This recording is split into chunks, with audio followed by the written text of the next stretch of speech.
Right. నా ఇన్వెషన్ betting apps గురించి పెద్ద యుద్ధమే చేస్తున్నానని చెప్పాను కదా. అందరికీ తెలిసిన విషయమే. అక్కడెక్కడో ఉండి ఇక్కడ బెట్టింగ్ యాప్స్ ప్రమోట్ చేసిన వాళ్ళపైన ఫైట్ చేస్తున్నానని చెప్పేసి అది చాలా గొప్ప విషయం.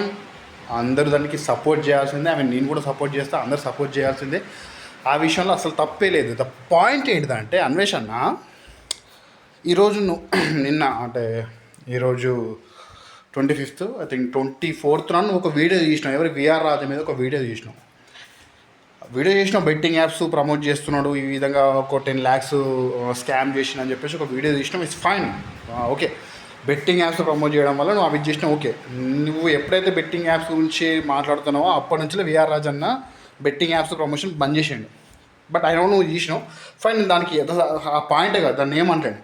పాయింట్ అంటే ఏంటిదంటే, నువ్వు ఈ బెట్టింగ్ యాప్స్ గురించి వాళ్ళ గురించి మాట్లాడేటప్పుడు నీ అమ్మ కరెక్టు నిన్ను పెంచలేదు అని చెప్పేసి, లేకపోతే ఎట్లా అంటే విఆర్ రాజన్ అయితే పర్సనల్గా వాడి ముఖం ఇట్లుంటుంది, అది ఉంటుంది, ఇది ఉంటుంది అని చెప్పేసి పర్సనల్ అటాక్ చేయడం కానీ, లేకపోతే వాళ్ళ అమ్మల పైన గురించి మాట్లాడడం కానీ. సో నాట్ ఓన్లీ విఆర్ రాజా, వేరే వాళ్ళ గురించి కూడా నువ్వు వాళ్ళ అమ్మ గురించి మాట్లాడినావు, వాళ్ళ అమ్మల గురించి మాట్లాడినావు. పాయింట్ 1 ఏంటంటే, నువ్వు మాట్లాడేది 100% రైట్ అయినప్పటికీ అతన్ని మాట్లాడు, నువ్వు ఇట్లా చేయడం తప్పు అని చెప్పేసి మాట్లాడు. అమ్మల గురించి ఏం తీస్తున్నావు అంటే పాయింట్ 1. సో వాళ్ళ బెట్టింగ్ ప్రమోషన్లు చేస్తున్నారు, వాళ్ళ అమ్మ వాళ్ళు సరిగా పెంచలే అని చెప్పేసి అన్నావు. నువ్వు కంట్రీ పోయినప్పుడు అలా ఒక్కొక్క దాంతో అంటావు. ఫ్రాంక్గా మాట్లాడుకున్నావు. కంట్రీకి పోయినప్పుడు ఒక్కొక్క దాంతో అంటావు. 10 మందితో ఇట్లా ఎంతమంది కంట్రీలు తిరిగినావో, ఎంతమంది దగ్గర అన్నావో, నీ అంట్లో ఉంటావు. నీ అన్నందుకు మీ అమ్మను చుట్టుపక్కల వాళ్ళు ఏమంటారు? నీ అమ్మను నీలాంటి వాడిని ఈ విధంగా పెంచినందుకు మేమేమనాలి? ఇట్లా చూస్తున్నా మీ అమ్మను ఏమనాలి నువ్వే చెప్పు మరి.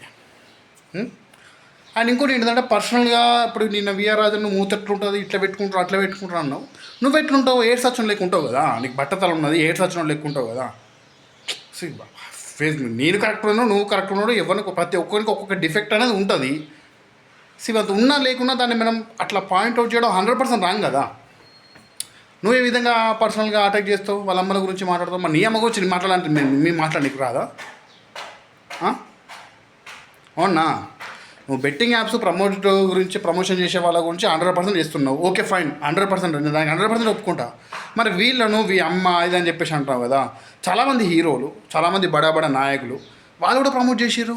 మరి వాళ్ళని ఎందుకు ఇట్లా నువ్వు వాళ్ళని ఎందుకు నువ్వెందుకు మీ అమ్మని సరిగ్గా పెంచలేదు రాబాయ్, నువ్వెందుకు ఇట్లా చేస్తావు? వాళ్ళని ఎందుకు అన్నావు మరి? వాళ్ళకు న్యాయం, వీళ్ళకు న్యాయమా?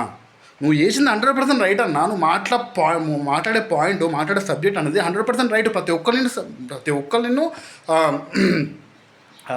అది చేయాల్సిందే, సపోర్ట్ చేయాల్సిందే. కానీ మాట్లాడే విధానం ఏంటిది? నీ అమ్మ అంటే మరి మీ అమ్మ ఎట్లా అంటుంది నువ్వు చెప్పాలి మరి నాకు. ప్రతి కంట్రీలో ఒక్కొక్క దాంతో నువ్వు తిరుగుతావు, నీ అట్లా ఉంటావు, నేను అన్నది కదా. మీ అమ్మ ఎట్లా అంటుంది నువ్వు చెప్పాలి మళ్ళా. పర్సనల్గా బాడీ షేమ్ గురించి చెప్పడం 100% రాంగ్ కదా అది.